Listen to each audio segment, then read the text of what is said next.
Funny how neighborhoods used to mean something entirely different. I can still recall when the slam of a screen door meant a neighbor dropping off a pie, not someone nervously checking for a possible violation of community regulations. Back then, people watched out for each other because they cared, because we genuinely knew one another. Nowadays, some folks mistake authority for community spirit. That was exactly the lesson I learned my very first week in Willowbrook.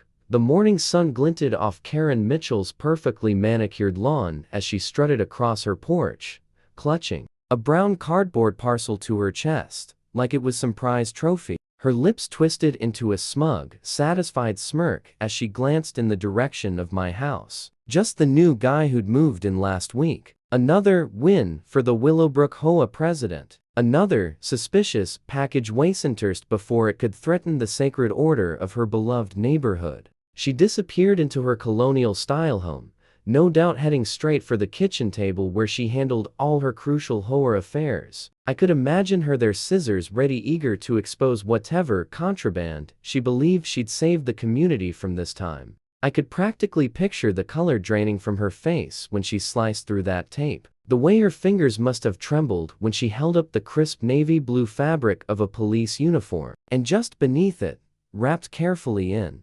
plastic, a fully active duty badge engraved with my name and badge number. Detective Marcus Chen, badge number 4739. Metro Police Department.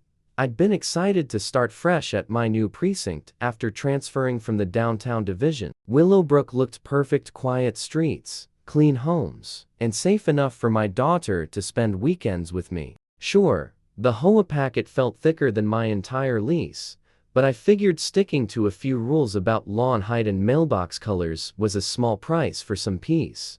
My uniform shipment was supposed to arrive on Tuesday morning. The quartermaster had rushed the order since I was due to start my new assignment at the city. Everything I needed was in that box: my dress uniform for the swearing-in ceremony, my daily patrol uniform, and most importantly, my badge and official credentials. I was unpacking tools in the garage when my phone buzzed with the delivery notification. The package was delivered at 9:47 am to the front porch.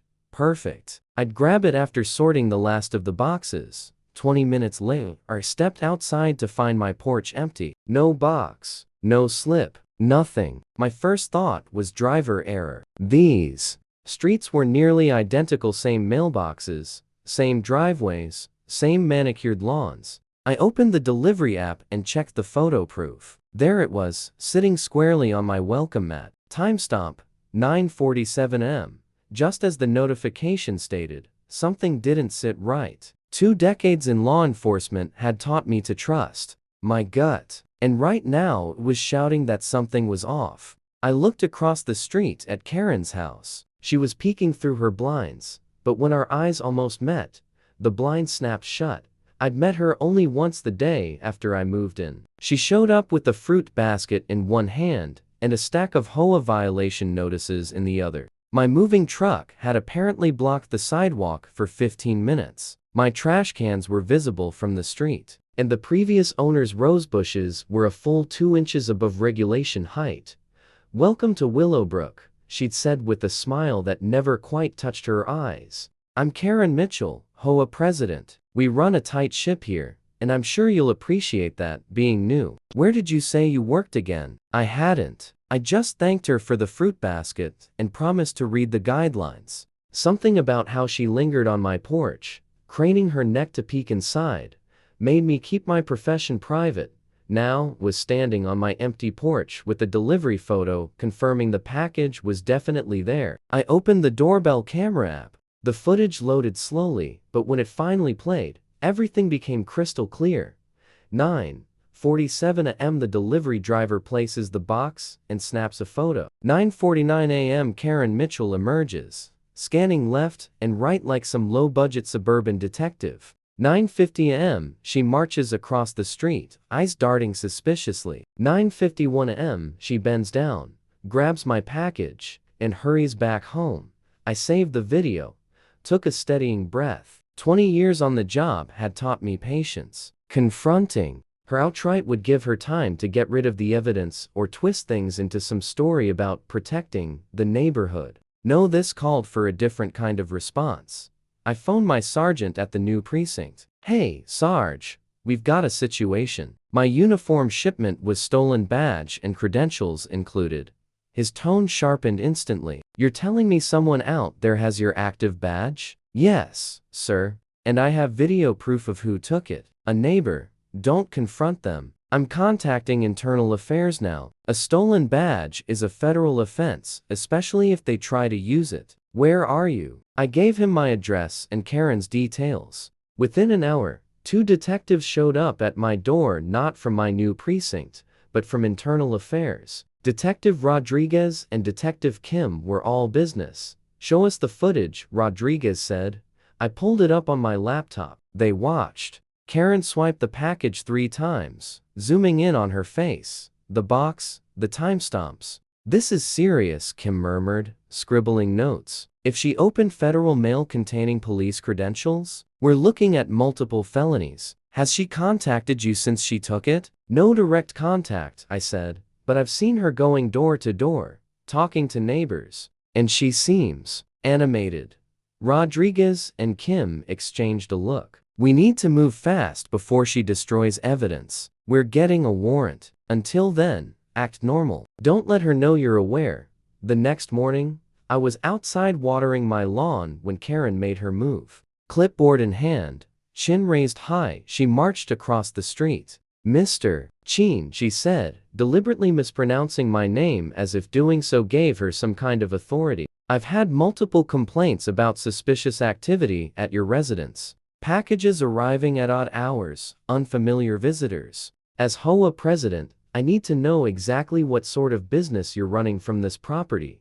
I kept my voice steady and polite. "Just settling in, Karen. Starting a new job soon." She jotted something down on her clipboard with exaggerated importance. "Well, some of us care about maintaining property values. We can't have just anyone moving in and turning this place into, well, you know." "I'll be keeping a close eye on things. I appreciate your dedication," I replied, still watering my roses. She huffed, spun on her heel, and strutted back to her house, likely eager to brief her network of neighborhood informants about the suspicious new resident who refused to explain himself. What Karen didn't notice was the black Suburban that had been parked down the street for the past hour, or the unmarked sedan rolling by every 20 minutes. Internal Affairs had been building their case, and according to a text from Rodriguez, they discovered this wasn't Karen's first brush with package theft. Several neighbors had reported missing deliveries over the past year, but nobody had ever had proof. The next afternoon, I was sitting on my porch enjoying a cup of coffee when the real show began. The black Suburban pulled directly into Karen's driveway. 2 agents in suits stepped out, followed by 2 uniformed officers. They approached her door with unmistakable purpose. Karen opened it wearing her usual getup, pressed khakis and an HOA logo polo. Even from across the street, I could see her posture morph from arrogant to confused. Outright panicked in less than 10 seconds, Karen Mitchell, the lead agent, announced, his voice echoing across the quiet neighborhood. "I'm Agent Rodriguez with Internal Affairs. We have a warrant to search your residence for stolen federal property." "This is absurd," Karen shrieked, her voice jumping an octave. "I'm the HOA president. I was protecting the neighborhood from suspicious packages."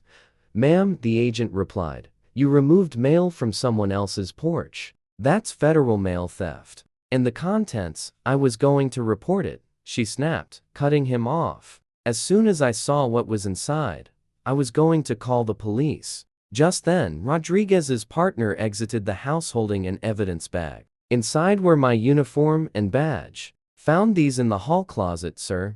"Badge and credentials, all accounted for," Karen Mitchell, Rodriguez said, pulling out his handcuffs. "You are under arrest for theft of government property, federal mail theft, and possession of stolen law enforcement credentials." He read her rights as she stood trembling on her porch. By now, half the neighborhood had gathered, cameras out, quietly documenting the fall of Willowbrook's self-appointed queen. As officers led her to the squad car, Her face flickered between red and pale white. "This is entrapment," she screamed. "He set me up. He's not even a real cop. Someone check his credentials. I was protecting all of you." Mrs. Patterson from 2 doors down called out, "Is that why my daughter's anniversary gift went missing last month, Karen? Were you protecting me from that too?" As the police car drove off with Karen in the back seat, more neighbors began sharing their own stories: medication that never arrived, birthday presents that vanished, packages the HOA president had sworn she would look into, but never did. For the first time, the truth had finally caught up with her. 3 weeks later, I was grilling in my backyard when Mrs. Patterson stopped by with a plate of cookies. "Heard the update on Karen?" she asked, setting the plate down. "Can't say I have," I said, flipping a burger. "Federal prosecutors hit her with the works: mail theft, identity theft since she opened your credentials, and possession of stolen government property. Her lawyer says she could get up to 5 years in federal prison and fines up to $50,000.